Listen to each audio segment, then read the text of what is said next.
Hands down, Kenya is the most fun country in East Africa, but it will be terrible to live here. Let me explain why. But first, Shalom, my name is No Limit Eddie. I'm a 26-year-old American who has been traveling around Africa the last 4 years straight, and I've documented every moment of my journey right here on this YouTube channel. If that sounds interesting to you, drop a like on today's video so YouTube recommends you more content you'll love. The first thing you're going to hate about living in Kenya is the amount of begging you're going to have to deal with, okay? Now, yes, you may think I'm evil. Oh, he hates poor people, he hates beggars. Look, we're gonna take it back to school. We're gonna do show and tell. Remember those? So first I'm gonna show you this clip and then I'm gonna tell you about it. Now the next play is to go and get some food. I myself am hungry now. Big one. This guy is following me. Oh, dude. Big one, me, I'm Joshua. Okay. From Nairobi. That's amazing. I'm Masai. Amazing. From you know Masai Mara. Yeah. You can even say big one. Okay. My friend, I have nothing for you, so please, you can stop following me, okay? Yes. Maybe you try somebody else. Me, I'm done. I'm on my way to find Cafe Java's. I want to interact with the locals more, but you can't when you have someone kind of following you quite a bit. But this happens in Cape Town. This happens in every city. When you help people, other people want help. Again, this is a video. Videos are edited.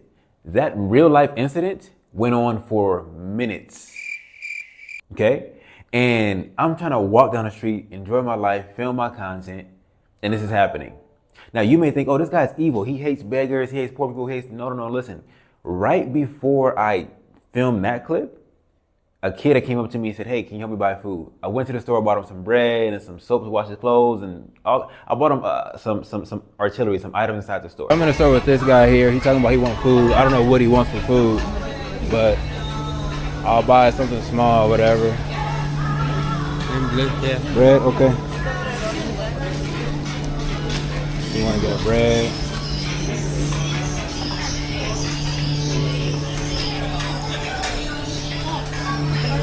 You know me, I never had hatred for the youth. I'll bless the streets. And he asked for food, not money for drugs or whatever. All right.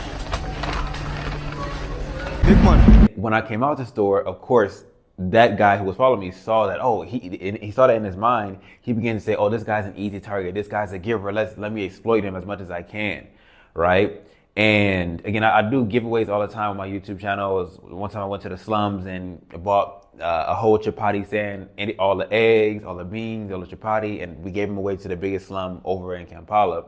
So like, I'm a giving person by nature. However, okay, there is a limit to that. There is a certain amount that you can give in a day, there's a certain amount that you can give comfortably and freely. In Kenya, everybody is begging for something, whether it's the homeless people on the street, and there's homeless people everywhere, by the way, in CBD, and even in Kileleshwa and Kilimani, there's homeless people on the street. Then the people can be working a job. There may be a security officer, in particular security officer, working a job.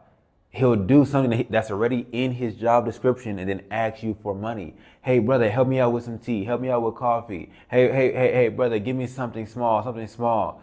They're doing their job, yet they're still asking you for money. I can't sit here and lie to you.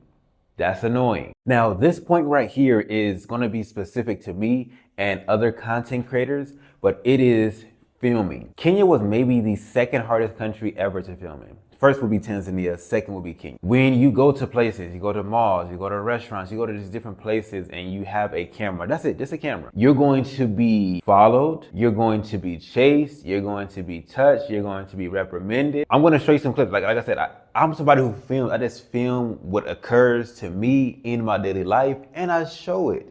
Okay, I don't invite these situations. I don't go to a particular place looking for a negative situation. All I do is document my daily life and display it. Best chica, Okay. Let me try. I guess both. 10 security guards for me? Stop touching me! Take a video, please. Don't take a video. I'm just ordering a pizza, guys. I'm ordering a pizza from Pizza Inn, a gas station food chain, and they're telling me not to film. What is the danger in filming myself order a pizza? I'm inside of a grocery store. I purposely go into an aisle where it's only me on there. I'm trying to do a promotion because I was showing the books in the grocery store that they had books in the Quick Mart, and then I was going to like turn it into promo for my own book, my Ultimate African Relocation Guide. Pick up a copy, link in the description. 2 people, once again, they always come with 2 people because they're threatening physical violence. Basically, if you don't comply, you're outnumbered. There's 2 against 1. My job is to produce content. Okay, none of my videos involve me putting a camera in anybody's face. None of my videos involve me putting people who don't want to be on camera. Right? Like my videos are simply me showing my experience. And so I was even filming an apartment complex. I'm talking about early. I woke up early in the morning, just when the sun was getting up, filming an apartment complex. Nobody's in sight, not a soul in sight. Security guards come out and tell me, and it's an apartment that I'm in. It was an Airbnb that I was in, and that one was in Kilimani, the Moon Valley Apartments, I believe it was called. And security guards come out. Who gave you permission to film?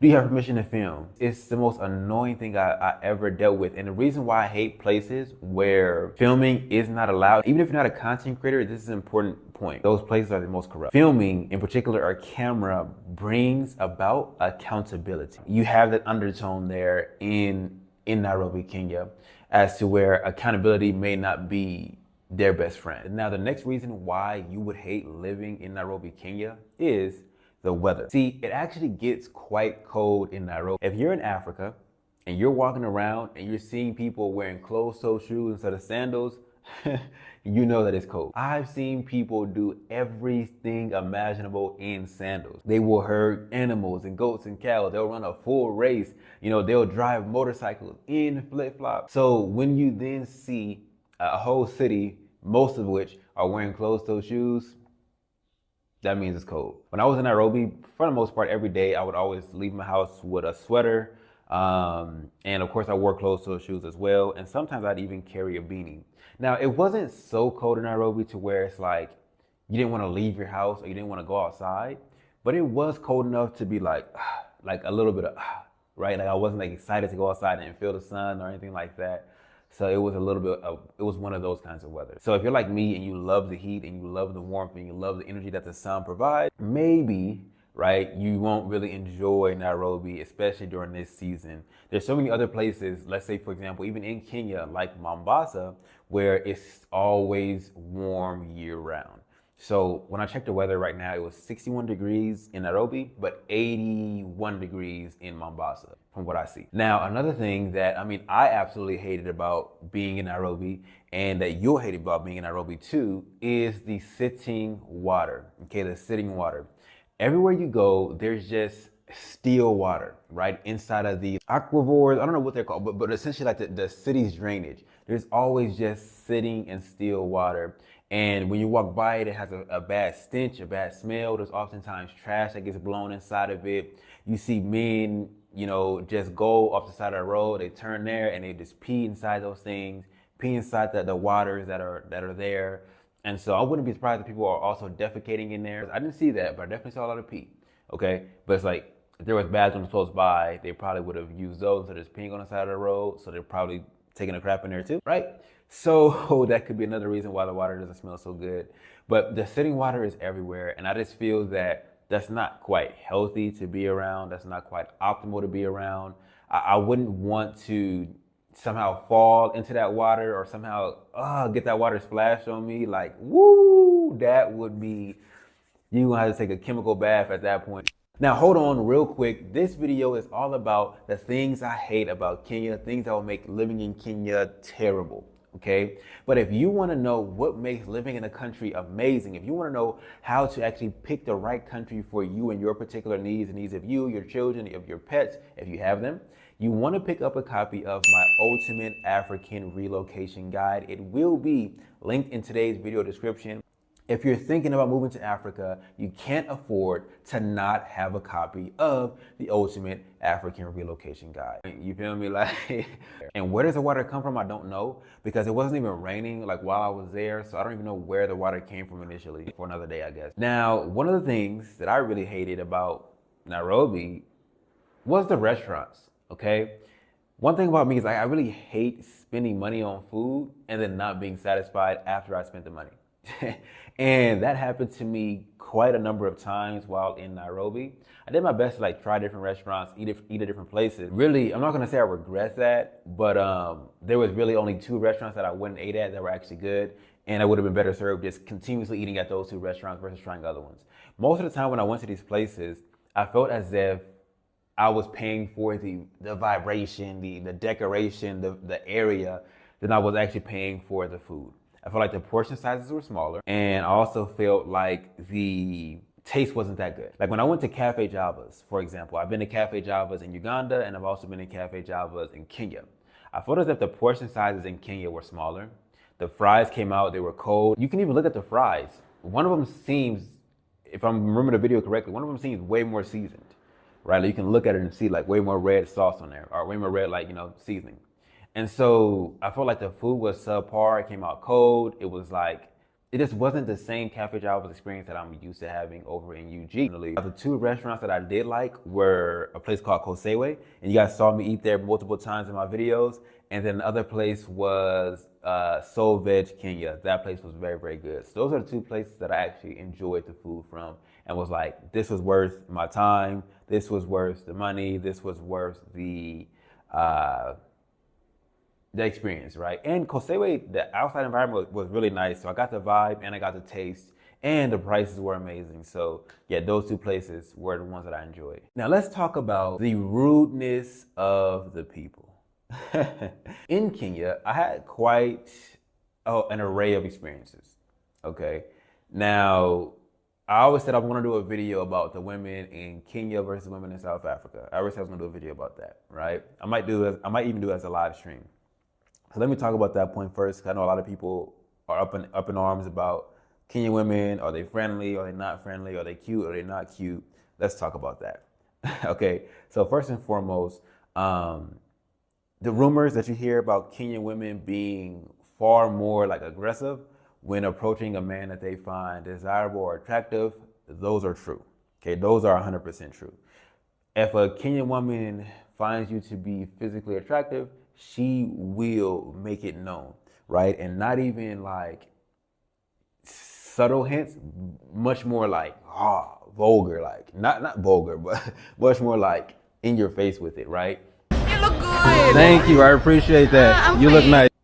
You look good. You're cute. You're handsome, right? Like straightforward. I think you're attractive. Like just saying it pretty much in plain English. They will do that even if you're not necessarily even looking for anything. If you're not even, let's say, for example, pursuing anything, they will do that. Because I was there, I got my Rwandese, you feel me? So I wasn't really like, looking for a Kenyan whoopee, and so even though I was there and I wasn't looking for anything in particular, I wasn't really like going out there trying to get numbers.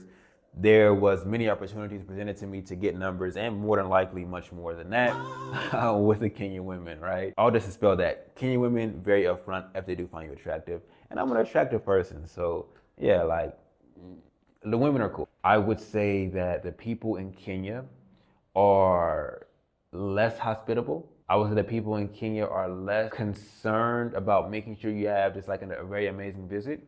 As an example, I can say when I was in South Africa, right? And this is quite common no matter where I am in the world, but in particular when I was in South Africa, and the South Africans kind of got a hold of my videos, they were like, I have so many emails of South Africans, so many contacts South Africans.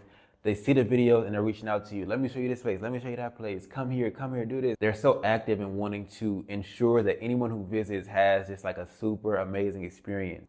So it's quite common when I go to a country to get people to email me, see these different places, or take me here, or to give me advice on what I can and cannot do, or what I should and should not do. In Kenya, I think I only got one DM maybe from somebody that was a Kenyan over on TikTok. That's just an example of like my own personal experience with Kenyans being, let's just say, less like, welcoming or hospitable than people in other places. There was also a time when I was trying to film a video. I was filming a public interview, which I'm actually going to be posting today, but I filmed it a while back with me and B22. And as we were trying to get people to like be in a video, being an interview, the amount of people who would just completely ignore you, the amount of people who just keep walking and like act like they don't hear you even though they do hear you, or you know what I mean? Like it was quite like kind of rude. I film public interviews, let's say for example here in Uganda, and the chances of you getting stonewalled, right, which is like you're trying to ask somebody for something and they just like act like they don't see you, act like they don't hear you, and keep going, is like 0.00%. They're always going to say, oh, no, I'm not interested, or I'm sorry, I don't want to do that, or whatever. They're going to always give you some kind of a response. Whereas in Nairobi, like, they're just like, yeah, F this guy, keep going, right? And even B2, who is a Kenyan, was getting the same response. So it's not just me, like, oh, I'm just an uninviting, I'm just a cold person, people don't want to talk to me. No, it was me as an American, and it was also B2 as a Kenyan, right? And a male and a female. Yeah, they did the same thing to both of us. So one of the things that like I now look for when I go to countries is the people, like is the receptiveness of the people. And if you're going to be in a place where people are kind of not so friendly or not so open or not so kind or not so talkative, it makes your experience worse, okay? Like the people of the country will make the country amazing or make the country less amazing. And this is one of the reasons why right now I'm in Uganda, because the people, right? It's like the infrastructure here. If you guys see my hair, it's kind of wild, right? The reason why is I took my hair down and I was like, okay, I'm going to do wash day. I'm going to do a conditioner. My hair is dry. I need to really get good moisture in it by just different oils. And the day that I go to do that, I lose access to running water. Yeah. Now don't ask me how many days I did not have running water. Of course I have it back now, but don't ask me how many days with an S I didn't have running water. Don't ask me if I had to go and get a hotel room for a night just to shower. Don't ask me those questions. But let's just say that did happen. Every place has its issues, including Uganda, where I'm now spending a lot of my time of the year. What makes a place worth it or not, most oftentimes, is the people. Here in Uganda, I deal with the water outages, I deal with the power outages, I deal with the bumpy roads, just because I love interacting with the Ugandan people. I love the Ugandan food. I just feel good when I'm in Uganda, right? And so for me, that's worth the headache of it. That's the point where I am now in my life, right? After 4+ years doing this travel and stuff, I just want to be around some really cool people. Okay, now let me go ahead and just wrap this all up. Now you guys heard my reasons as to why I would hate living in Kenya, why living in Kenya would be terrible for me. The way that I see Kenya is that it's a fun place. The most fun place in East Africa. I see Kenya as almost like Las Vegas, okay? It's a place where you go, you hit the casinos, right? You eat all the crazy foods, you go to the circus, you do the rides, right? I'm from LA, so Vegas was this 4-hour drive. So in Vegas, you just go to have fun. But Vegas is not a place where most people want to live. I see myself enjoying life living in Uganda, where that's like my home base, that's where I'm at, that's where I have my family. But going over to Nairobi for fun, because Nairobi has the bowling alleys, it has the arcades, it has the amusement park, it has the roller coasters, it has like the zoos and giraffes and the safaris, and things are just far more accessible and affordable to have fun. That's the way I look at Kenya. It's not a bad place. I don't have hatred for Kenya, but it's not a place that I want to live, right? It's just a place I would like to go, spend a week there every quarter, or spend the weekend there and then come on back to good old UG. But don't stop here. I have over 4 years worth of content on my channel. Check out the video where I talk about the things I hate about Uganda. YouTube thinks this is the very best video on my channel for you to watch next. Click it and see if they're right. Other than that, see you all in the next one. Yah willing. Shalom.